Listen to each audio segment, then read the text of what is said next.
Allergy होने पे allergy की अवहेलना ना करें। अगर एलर्जी की अवहेलना करते हैं तो क्या क्या परिणाम हो सकते हैं, इसके विषय में हम लोग आज चर्चा करेंगे। आप लोग जो नए दर्शक आए हैं उनका मैं स्वागत करता हूं और अनुरोध करता हूं लाइक सब्सक्राइब कमेंट शेयर करके जाने के लिए। पुराने दर्शक जो लाइक सब्सक्राइब कमेंट शेयर कर रहे हैं उनको मैं बहुत बहुत धन्यवाद देता हूं। मैं doctor Narendra Pandey, allergy asthma centre Kolkata के चैनल में आप लोगों का स्वागत करता हूं। और हम लोग कोलकाता में सियालदह स्टेशन के पास पैदल चलने योग्य रास्ता 5 मिनट का मौलाली मस्जिद और इंटाली सिनेमा हॉल के बीच वाले मकान में अवस्थित हैं। हम लोग सोमवार से लेकर शनिवार तक 11 बजे से लेकर 8 बजे तक काम करते हैं। और हमारे यहाँ परिसेवा लेने के लिए अग्रिम 500 रुपये नॉन रिफंडेबल जमा करना पड़ता है, जो फीस में एडजस्ट हो जाता है। उसके लिए आप संपर्क कर सकते हैं नीचे दिए गए नंबर 7278034776 में। अब आए हम लोग चर्चा करते हैं कि एलर्जी की अवहेलना करने से क्या परिणाम दुष्परिणाम हो सकता है।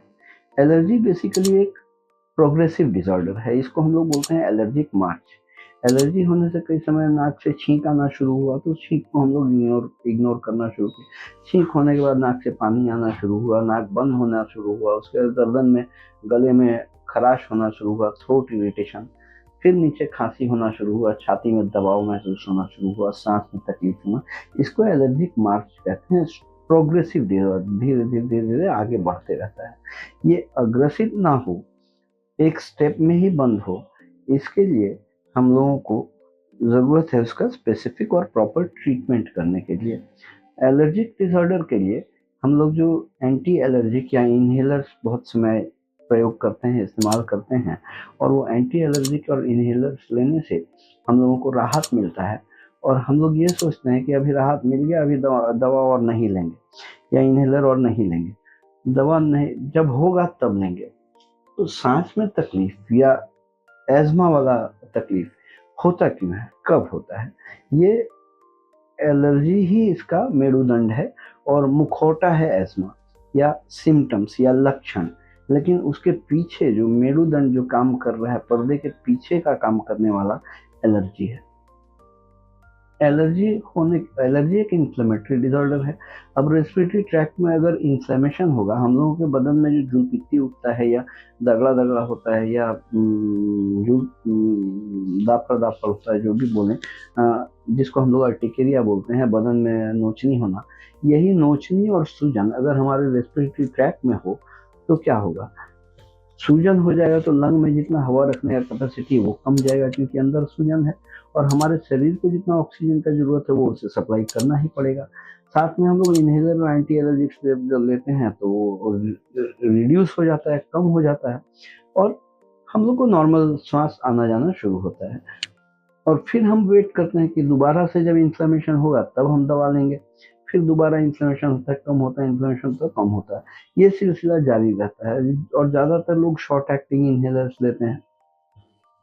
ये सिलसिला जारी रहने का मतलब, जैसे हमारा रेस्पिरेटरी ट्रैक्ट जो है, लंग के अंदर जो टिश्यूज है, ये टिश्यू सब लचीलापन इसमें रहता है। सांस हमने भरा तो छाती फूल गया, सांस छोड़ा तो छाती कम गया। तो ये स्प्रिंग कॉयल का काम करता है, लचीलापन जिसमें है। अभी लचीलापन बरकरार रहे, इसके लिए हम लोग इनहेलर्स लेते छोड़ते हैं, और ये जो इन्फ्लेमेशन होता है कमता है। ये सिलसिला अगर बराबर रहे तो, चूंकि हम लोगों का टिश्यूज रबर की तरह है, अगर एक रबर बैंड को हम लेके बार बार टानते छोड़ते रहेंगे तो क्या होगा? उसका इलास्टिसिटी कम हो जाएगा। ठीक उसी प्रकार हमारे लंग का भी इलास्टिसिटी कम होना शुरू हो जाता है। इसलिए अगर दवाओं पर है तो दवाओं का रेगुलर सेवन करें और वेट ना करें कि हमें सिम्टम्स होगा तब हम दवाएं लेंगे। हाँ, ये गैरतलब बात है कि दवा कब तक, अंत कहाँ है? ये अंत करने के लिए असल जो जड़ है, जड़ में हम लोगों को पहुंचना होगा। ये जो मेरुदंड जिसकी मैं बात कर रहा हूँ, एलर्जी की बात कर रहा हूँ, उसमें हमको पहुंचना होगा। उसमें पहुंचने के लिए हम लोगों को जरूरत है modified skin prick allergy test. चमड़े में एलर्जी टेस्ट करना, चमड़े में modified skin prick allergy test करना। और अगर एलर्जी टेस्ट करना ही है तो gold standard of allergy testing करना है, जो वर्ल्ड वाइड एक्सेप्टेड है as a gold standard of testing, जिसको अनुमोदित किया है वर्ल्ड एलर्जी ऑर्गेनाइजेशन या वर्ल्ड हेल्थ ऑर्गेनाइजेशन भी, कि एलर्जी के लिए अगर कुछ टेस्ट करना है तो उस modified skin prick allergy test है। हम लोगों के यहाँ ये modified skin prick allergy test 144 तरह का होता है। इसका चार्जेस 2500 रुपये है और परामर्श शुल्क 1000 रुपये है। और ये एलर्जी टेस्ट जब हो जाता है, ये एलर्जी टेस्ट होने के बाद बहुत सारे लोगों को ये भ्रम रहता है कि एलर्जी टेस्ट होने का मतलब सारा खाना पीना बंद हो गया। देखिए, खान पान जो है सिर्फ 5 से 10% ही प्रभावित करता है हमारे एलर्जी के लक्षणों को। ज़्यादा से ज़्यादा जो प्रभावित करता है वो एयरबोर्न फैक्टर्स है। सांस से, आबोहवा से सांस से एलर्जी अंदर प्रवेश करता है और एलर्जेंस, और वो रिएक्टिविटी करके एलर्जी ट्रिगर पैदा करता है। तो एयरबोर्न फैक्टर्स को हम लोगों को ज़रूरत है उसका शिनाख्त करना, कौन कौन से एयरबोर्न फैक्टर से स्पेसिफिकली, कैटेगरिकली और कितना परिमाण एलर्जी हो रहा है। ये जब हम पहचान कर पाएंगे, शिनाख्त कर पाएंगे, तो उसके बेसिस में हम लोग उसका परमानेंट सॉल्यूशन के लिए, ट्रीटमेंट के लिए हम लोग आगे बढ़ सकते हैं इम्यूनोथेरेपी वैक्सीन के लिए। इम्यूनोथेरेपी वैक्सीन हम लोग जो करते हैं वो सबलिंगुअल इम्यूनोथेरेपी करते हैं, या स्लिट वैक्सीन उसको बोलते हैं। जीभ के नीचे ड्रॉप्स खाने वाला वैक्सीन रहता है। ये वैक्सीन 1 साल का कोर्स रहता है, जिसका 8000 रुपये कॉस्ट पड़ता है। और ये वैक्सीन जिस दिन से शुरू करते हैं उसके बाद 2 से 3 महीना पेशेंट टू पेशेंट वेरी करता है। 2 से 3 महीने बाद से ये अपना असर दिखाना शुरू करता है। ये 2-3 महीने का जो विंडो पीरियड है, इसमें हम लोग दवाओं के सहारे पर normal quality of life maintain करते हैं। एक बार ये वैक्सीन कार्य करना शुरू कर दे, तब ग्रेजुअली हम लोग सारे ड्रग्स को विड्रॉ करना शुरू करते हैं, जैसे इनहेलर हुआ, नेजल स्प्रे हुआ, या ओरल्स हुआ, इन सबको विड्रॉ करना शुरू कर देते हैं।